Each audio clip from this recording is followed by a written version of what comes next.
Hey, hello. Howdy, howdy, how, everyone. Oh my goodness, lots of chat. Um, yes, so as you might be able to see from the custom thumbnail, the dog won. It was so close though. As my tally, so I'm not being too harsh about the scoring. I took it. It was there was one vote in it because there was one person who asked, could it be an old lady with a dog? So I put a vote in there, one for old lady and one for dog. But basically, yeah, old lady and dog. There was only one vote in it, but dog came out on top. So a dog and its owner might enter into the chapter. Ooh, how exciting! So hi everyone, hello everyone in the chat. I won't list all your names because it's probably very dull for you to all hear, but know that I'm saying hello, hello, hello, everybody. I thought it was quite a cute dog, that picture. I'm quite enjoying adding random custom thumbnails to the whole thing. So yeah, hi. How was everyone's day? Was it all right? I've had a busy day in meetings all day and feeling a little bit worn out by the whole thing. Also, at some point this week, I have to let my husband buzz my hair or just accept that this is my new reality. That's quite stressful. But I had a good time writing the chapter. It was a little bit harder today for sort of because I when I wrote the first chapter that you decided on, the votes came in so quickly and were so definitely going to be followed someone there that I was able to write it like that night straight away. But I wanted to, these votes came in quite slowly and there were a load more when I woke up this morning. So I didn't write this one until today. So I was sort of slightly panicking that I wasn't going to get it done in time. But we seem to be here and I'm quite pleased with it. I think it's quite funny. So we'll see what happens. But we'll get reading, shall we? Yeah, I think so. That's 3 minutes past 8. That's enough time for people to arrive, haven't they? Oh, I love it when everyone's chatty in the comments. It's really nice. I've been feeling a bit down today, and I was really looking forward to doing this. It's sort of giving me something to hang my day on, which is nice. So we'll go for chapter 3. Oh, and as a little spoiler, well, not a spoiler for you, but just something to get you thinking about. There's going to be 2 things for you to vote on at the end of this chapter. So there will be 2 decisions for you to make, which I think is quite exciting.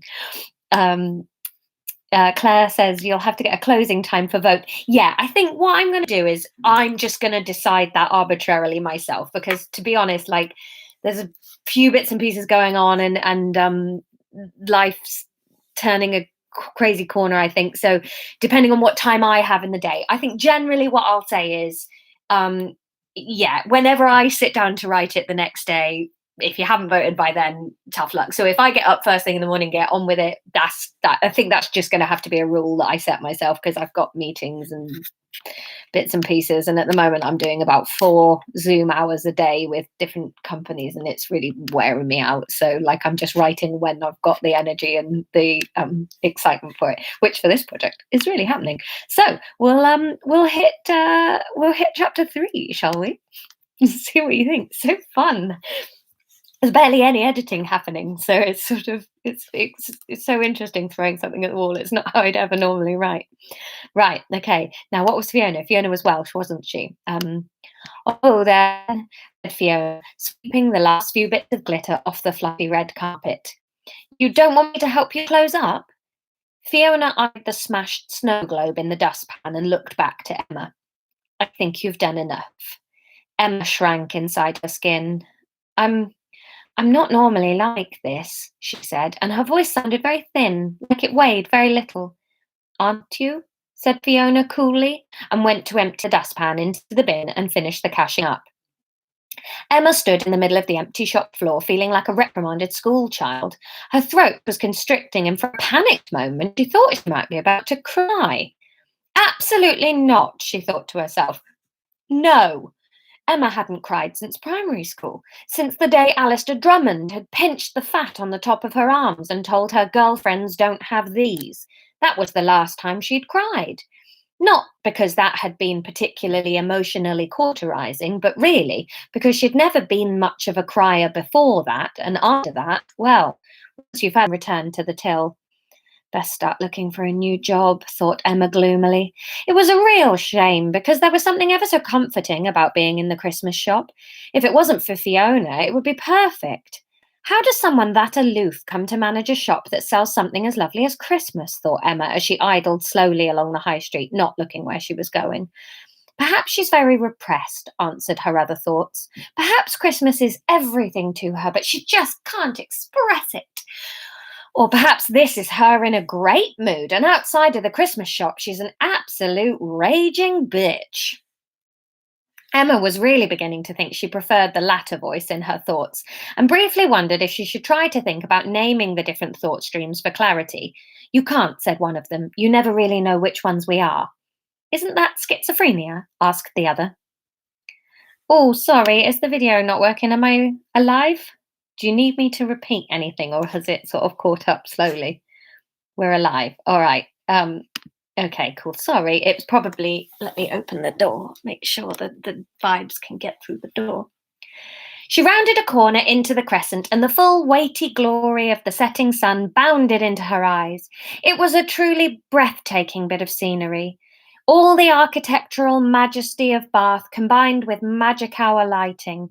When she'd been choosing a flat and moving here, she'd naively assumed all of Bath looked like this, that she would be moving into a beautiful arc of townhouses and immediately being the sort of wonderful person who existed in a Paddington Bear film. While Bath was generally more beautiful than the average town, she'd swiftly found that not all of it lived up to Crescent standards, and that applied with particular severity to the street she had chosen to live on. Her street was an absolutely banging mix of carefully chosen middle class dilapidation and genuinely gross. Her house was one of the genuinely gross ones. On the outside, anyway. Inside, she'd done her best with the minimal funds available to her, and she was cursing herself daily for not having had the foresight to save up a bit in case of eventual dropping everything and running across the country for a man she barely knew existed. A man who barely knew she existed. She knew he existed. Oh, good, it's all catching up. Oh, lovely, good. She looked up to find her feet had faithfully traipsed her all the way back to the townhouse of which her flat made up the first floor. She looked up at the building and sighed. It was white and tall and pretty in a dishevelled sort of way. If this building were a person, it would be Tilda Swinton in an artist's smock after a bottle of red wine. Emma didn't really feel cool enough to live in it. She was a financial assistant from Reading was a financial assistant, she reminded herself in that thought voice that was definitely bullying her from the inside. Yes, yes, was, she sighed back and hopped up the 3 steps to the front door, hoping that in the short time she had been away, someone had installed a lift. Of course, there wouldn't be one.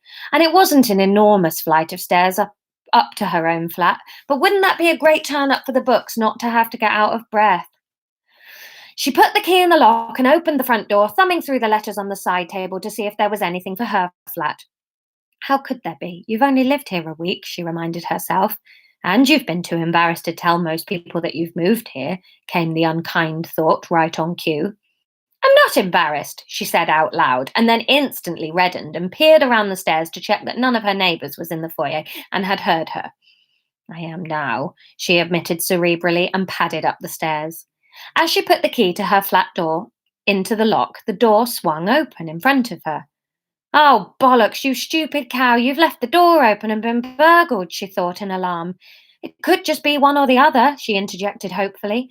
Well, either way, it's not good, she muttered out loud, feeling increasingly like she was somehow babysitting her thoughts rather than just having them. Shh, she thought hysterically, they might still be in here. Emma tucked her keys between her fingers and moved cautiously into the flat. Her right foot is what I've actually typed there. Her right foot swiveled on the welcome mat as she made her way into the gloomy hall. She kept her eyes on the doorway to the living room. A few steps into the hall, she sniffed. Something smelt a bit unpleasant. She craned her neck around the doorframe, but the living room was empty.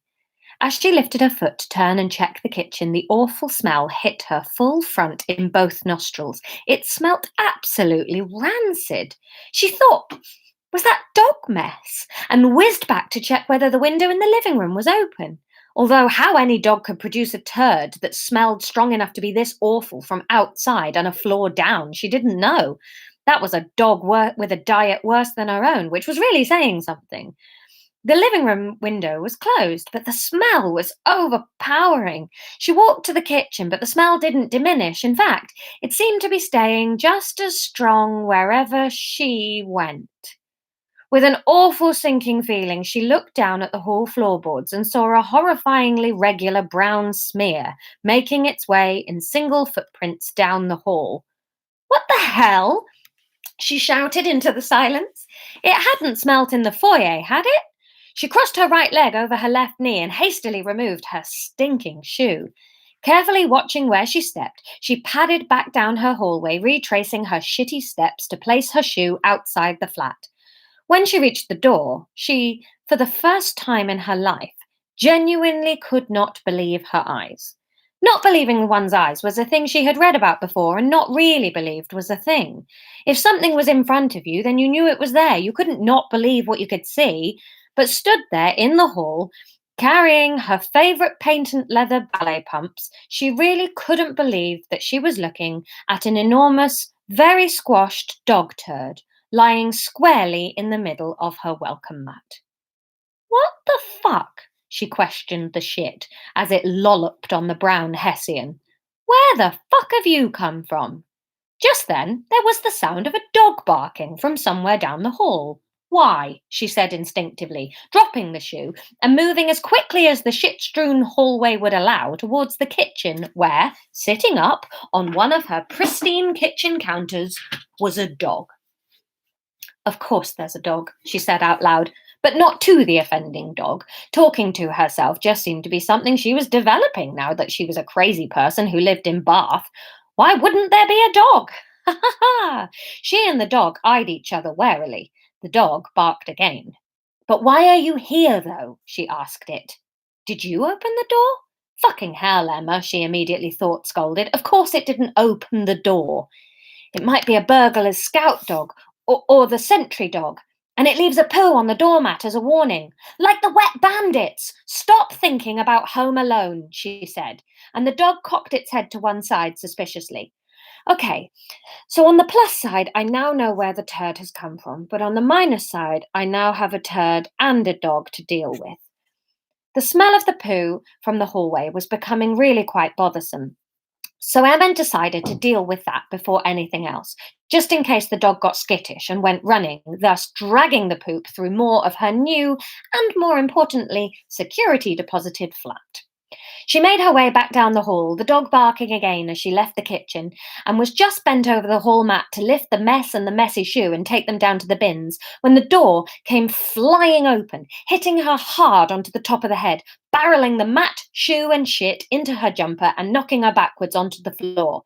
Elliot! Shouted the man, now coming forcefully through the door. Oh! He shouted, upon catching sight of Emma lying prone on the floor. Emma scrabbled to flick the offending welcome mat, which was actually very far from welcoming at the moment, off herself, and sent it and gobbets of stinking dog mousse straight at the stranger. Oh my God, I'm so sorry, said the man, getting to grips with the scene in front of him and coming alive to act. Are you okay? He started to offer Emma a hand to help her up, and then seemed to notice the smell and the crap and think better of it. Not really, said Emma honestly. Have you lost a dog? Right on cue, the dog, Elliot, Emma assumed, came barreling down the hall and barked happily at the man standing in Emma's hallway. Elliot, the man cried. There you are. He turned to Emma. I'm so sorry. I don't know how he got in here. I might have left my door open, Emma admitted, pulling herself up to sitting and wondering whether or not to rub her sore head or wait until she was absolutely sure she wasn't going to be rubbing dog mess into her hair. I came home to find him. Her? Him. Here. Him, said the man. God, I'm so sorry. I assume, this is his. He gesticulated lamely at the smell and dog deposit, and Emma stared at him agape. Who on the planet would need to ask that question? Well, yes, it's his, she said, managing to refrain from adding, I have not been shitting in my own hallway this afternoon.